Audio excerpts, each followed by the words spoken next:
When we talk about penis size, what we're really touching on isn't just anatomy, it's identity. From a young age, men are quietly taught that their worth, confidence, and even their ability to please a partner somehow hinge on what's between their legs. It's not usually said outright, but it's implied in jokes, locker room talk, and the messages we absorb from movies and media. Over time, those ideas start to feel like truth. Men begin to measure their masculinity against a number, something that in reality says very little about who they are or how they show up in a relationship. What I've learned through years of working with patients and reviewing countless studies is that confidence has almost nothing to do with size. It has everything to do with how you perceive yourself. When a man feels anxious or insecure about his body, that anxiety can actually create more problems than size ever could, leading to performance issues, avoidance of intimacy, or even relationship tension. On the other hand, men who accept themselves, who carry comfort in their own skin, often experience far greater satisfaction in their sex lives and relationships. There's also a fascinating psychological loop that happens. If you believe you're inadequate, you tend to focus on that perceived flaw. You compare yourself to others. You overthink during intimacy, and you withdraw emotionally. But when you shift your focus to connection, to touch, to communication, to pleasure that isn't performance-based, you start to see that your value doesn't lie in a measurement.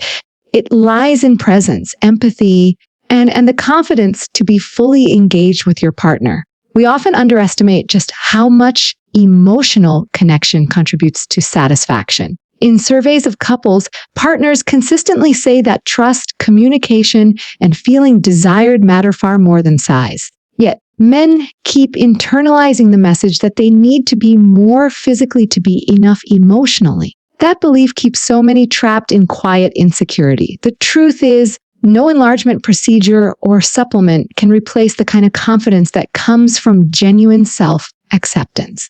So when we ask, will a bigger penis make you happier?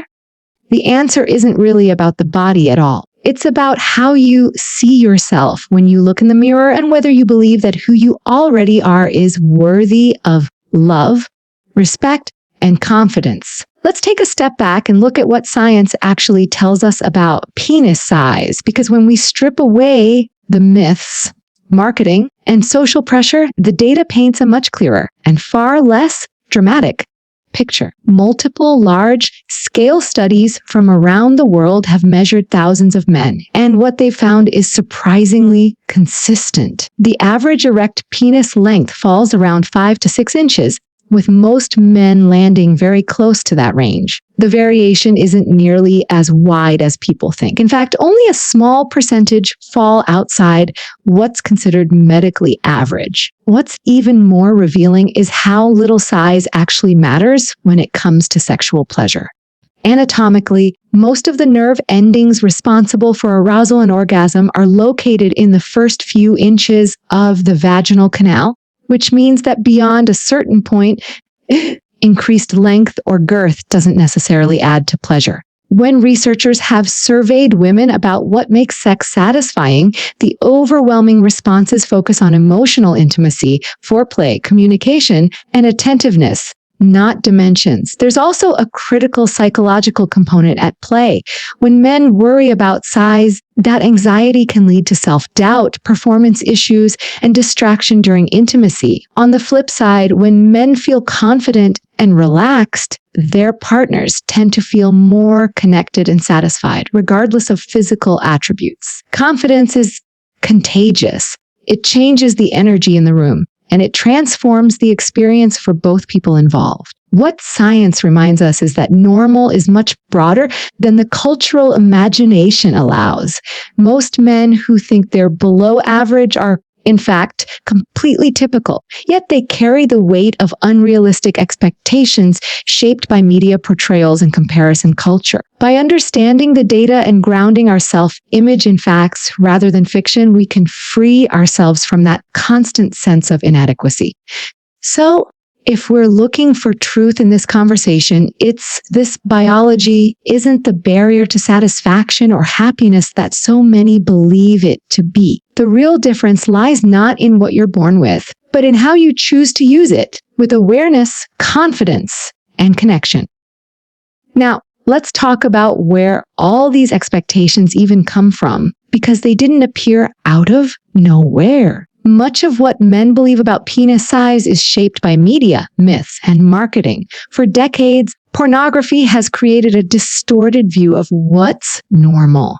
The men featured in adult films are often outliers, selected precisely because of their size, and scenes are filmed in ways that exaggerate those proportions even more.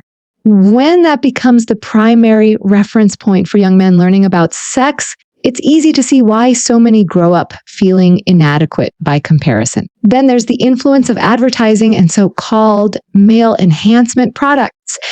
These industries thrive on insecurity. They use fear-based marketing, promising confidence, virility, and satisfaction if you just buy this pill, this pump, or this procedure. It's not really about health, it's about profit. And every time a man clicks on one of those ads or sees a before and after claim, it reinforces the belief that something about him needs fixing. What's tragic is that this cycle of comparison and consumption rarely leads to happiness.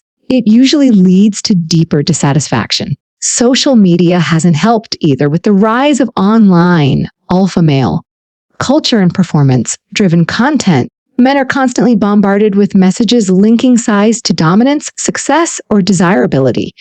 These narratives play on vulnerability, convincing men that their self-worth can be measured in inches. The truth, though, is that none of these messages are grounded in medical science or genuine intimacy. They're built to sell an image, and often a product. But here's what's empowering: once you recognize where these pressures come from, you can choose to reject them. You can start questioning the standards instead of letting them define you. When men begin to see these myths for what they are, tools of manipulation, they open the door to a healthier, more confident perspective on themselves and their relationships.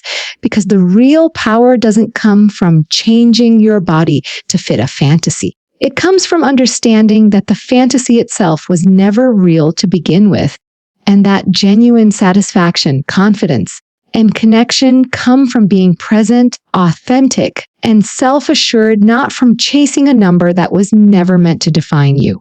When we strip everything back, the numbers, the myths, the marketing, the real question becomes: what actually creates satisfaction and happiness in a sexual relationship? The answer, time and again, comes down to emotional connection. When partners feel safe, seen, and desired, intimacy naturally deepens. Size simply fades into the background. What matters most is how you show up, how you listen, how you communicate, and how you make your partner feel valued.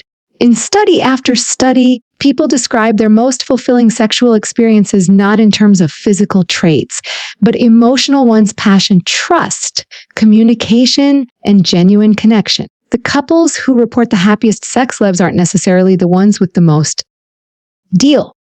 bodies. They're the ones who talk openly about their needs, who laugh together, who prioritize pleasure for both partners instead of chasing performance or perfection. Real intimacy isn't about comparison, it's about presence. That's why confidence, not size, is the real enhancer. Confidence doesn't mean arrogance. It means being comfortable in your own skin, being able to connect without fear or shame. When a man brings that kind of energy into a relationship, his partner feels it instantly. It builds trust. It makes space for exploration, for vulnerability, for joy. And that kind of intimacy can't be bought, measured, or enlarged. It's built through communication and care. It's also important to remember that pleasure is a shared experience, not a competition. When we let go of the idea that sex is about performance, we rediscover what it's really for: connection, closeness, and mutual satisfaction. It becomes less about proving something and more about enjoying something together. That shift alone can transform how we experience intimacy, not just physically, but emotionally. So in the end, happiness doesn't come from being bigger. It comes from being present. It comes from confidence, compassion, and connection, the things that truly last. Because no matter what the world tells you, fulfillment in love and intimacy isn't about how much you measure up. It's about how deeply you connect.